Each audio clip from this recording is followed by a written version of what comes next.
¿Qué tal, queridos amigos? Iniciamos este diálogo con Larry Yu Mibanda.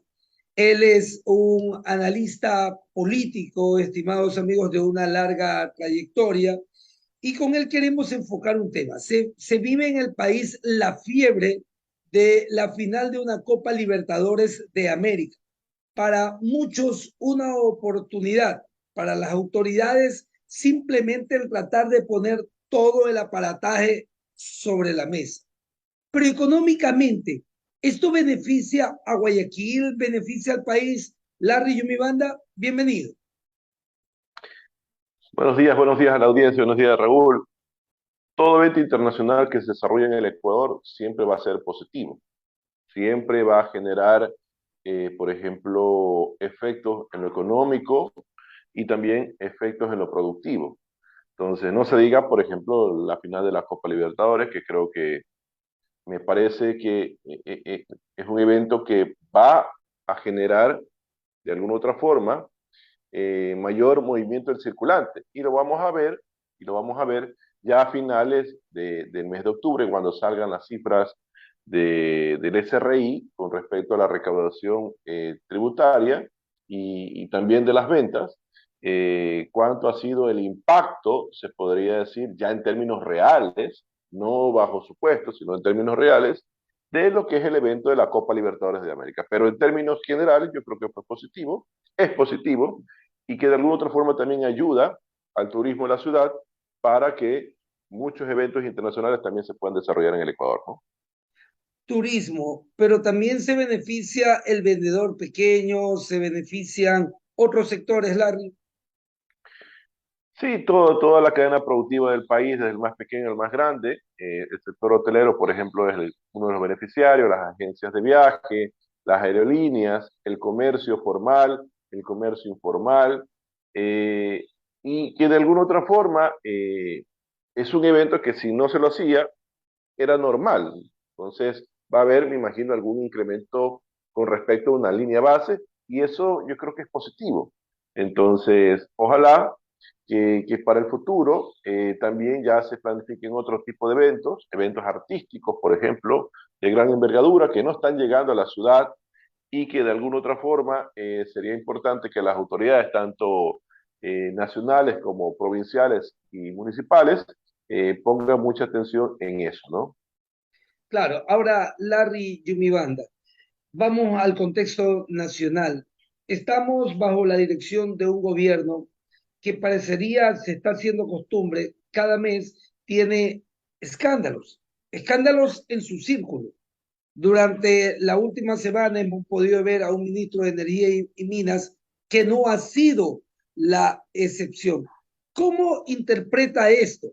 Esta final de la Copa Libertadores le puede representar una cortina de humo como para que bajo la expectativa pueda tapar lo que ocurra verdaderamente. Mire, en ese tema lo vamos a dejar de mano de la justicia. Tengo entendido que hay una indagación inicial por parte de la Fiscalía General del Estado sobre supuestos casos de corrupción que involucran al ex ministro de Energía y Minas, pero es un tema que tiene algo que tiene un origen, ¿no? Ningún gobierno ha sido, ha logrado la transparencia total de uno de los sectores más importantes del país. Bueno, dos de los sectores más importantes del país, petróleos y minas. Entonces se manejan el 30% del Producto Interno Bruto.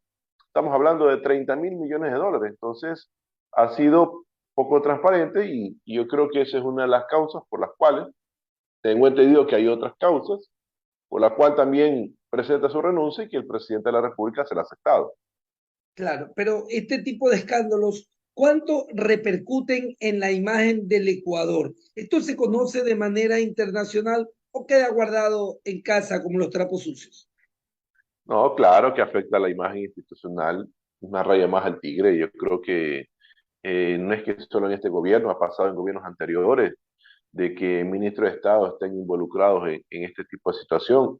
Daña la imagen del gobierno, daña la imagen del país, Y esperemos que, por ejemplo, ya no vuelva a ocurrir, pero es un poco, eh, hay que pensar de manera positiva, ¿no? Pero sí, efectivamente, yo creo que esto de aquí repercute en la imagen presidencial porque era algo que ya se venía denunciando semanas atrás, pero que lastimosamente tuvo que venir un escándalo para lo cual el ministro dio un paso al costado y que el gobierno ya haya planteado su reemplazo, ¿no?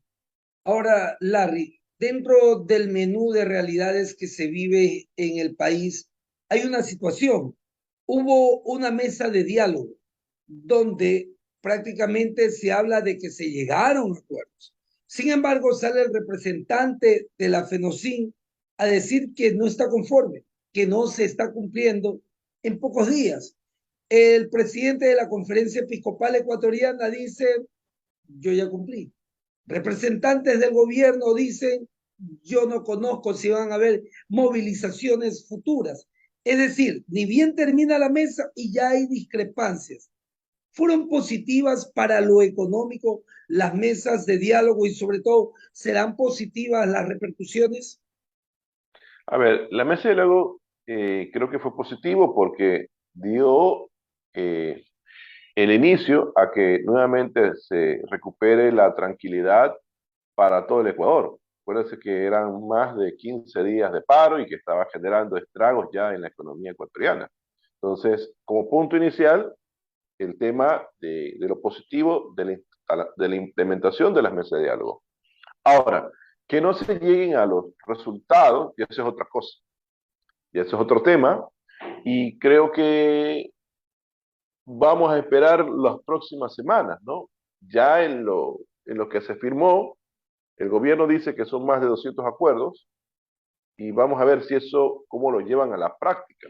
Pero en los temas centrales, me refiero específicamente al asunto de la focalización, vamos a ver cómo va a ser su implementación. Tengo mis dudas con respecto al tema, que es un poco complejo llevar, como lo definieron en las mesas, bajo ciertas características especiales, llevarlo eso a la práctica. Y por otro lado, el tema, por ejemplo, de los controles de precios, en eso sí no se llegaron a ningún acuerdo, y que, por ejemplo, en Panamá, la cuna del neoliberalismo, la cuna de la banca internacional en América Latina, llegaron a acuerdos ahí en cuestiones de controles de precios, pero no con una fijación por parte del gobierno a una canasta de productos, sino, por ejemplo, en Panamá hubo un acuerdo con los empresarios y de la producción sacaron una producción adicional y a esa le aplicaron un porcentaje de descuento que se mantiene fijo ya para algunas semanas. Entonces, eso de ahí ha permitido que a las personas de escasos recursos puedan tener de alguna otra forma el acceso a alimentos más baratos. Y eso ha permitido a Panamá, aparte del congelamiento de los combustibles, a Panamá bajar la inflación. Es con Brasil, vienen a ser los dos países que han bajado la inflación en América Latina, cosa que no pasa en el Ecuador, que más bien en vez de bajar, sube, ¿no? Claro, ahora, hablando del contexto internacional y la realidad ecuatoriana, nosotros tenemos un dólar que a la larga se vuelve una medida que detiene a los políticos irresponsables de devaluar moneda irresponsablemente. Pero, valga la redundancia, pero en la actualidad tenemos un Colombia que definitivamente es más económico, un Perú que definitivamente es más económico. ¿Cómo puede observar esta realidad que se vive? La dolarización se nos ha vuelto una camisa de fuerza de la cual sería conveniente salir a futuro. De ninguna manera. La dolarización ha generado certidumbre económica, ha generado una planificación crediticia en el largo plazo. La dolarización ha controlado, a mi juicio, de que no tengamos inflaciones de 2 dígitos hasta 3 dígitos. Si bien es cierto, la tasa de inflación de septiembre del 2021 con respecto a septiembre del 2022 se ha cuadruplicado, pero sigue estando en un nivel del 4% promedio. El último reporte del INEC sigue siendo baja. Si no tuviéramos la dolarización, estuviéramos con una tasa de inflación del 20%, del 30%, y ahí sí, lastimosamente, se le afectaría aún más a los bolsillos de la clase popular. Acuérdense que la inflación es un impuesto escondido. Pero yo creo que hace falta que el gobierno tome decisiones económicas en materia de hacer más barato al país. Yo creo que eso de ahí va a ser fundamental para ganar competitividad. O sea, la apreciación del dólar nos genera dos efectos, especialmente en el comercio internacional. Se encarecen las exportaciones, pero se abaratan las importaciones. Entonces, la oportunidad de que se aprecie el dólar es que podemos traer materia prima y bienes de capital más baratos, y eso puede ayudar muchísimo a la producción y a la industria. Pero los Obviamente productores se golpea, quejan, pues, los industriales se quejan por este tema. ya eso ya depende de la especulación que esté en el mercado interno, que eso es una cuestión, pero que consiguen más barato, lo están consiguiendo más barato. Y por otro lado, obviamente el tema de la devaluación que se da no solamente en Colombia, sino en Perú, golpea a la exportación ecuatoriana. Y ahí es donde el gobierno tiene que trabajar en ese sentido, tratar de buscar compensaciones o tratar de buscar ciertas medidas para que el sector exportador no pierda competitividad ante una apreciación del dólar que tiene un impacto mundial, ¿no? Claro, ahora, para finalizar, Larry Yumibanda, representante, presidente del Círculo de Economía de Guayaquil. ¿Qué expectativas puede haber con la presentación de la proforma presupuestaria que tiene que entregar el gobierno nacional? ¿En qué debería incrementarse? ¿En qué se debería trabajar más? Y sobre todo, ¿se debería refugiar un poco en incrementar el precio referencial del crudo para el 2023? Mire, la reforma presupuestaria va a estar en el orden de lo que estaba en los últimos 4 años, 5 años, 30.000 millones de dólares aproximadamente. Eso es lo que eh, cuesta, de alguna otra forma, sostener el aparataje público al gobierno nacional. Ahora, el desafío es que esos 30.000 millones de dólares estén debidamente distribuidos, menos para gasto corriente y más para inversión. Eso es positivo, porque se planifica más obra pública, se genera mayor movimiento económico, más empleo y por ende también genera crecimiento económico. Pero por otro lado, por el lado de los ingresos, queremos que se generen mejoras en materia de recaudación, que sea efectivo los controles que hace el Servicio de Rentas Internas.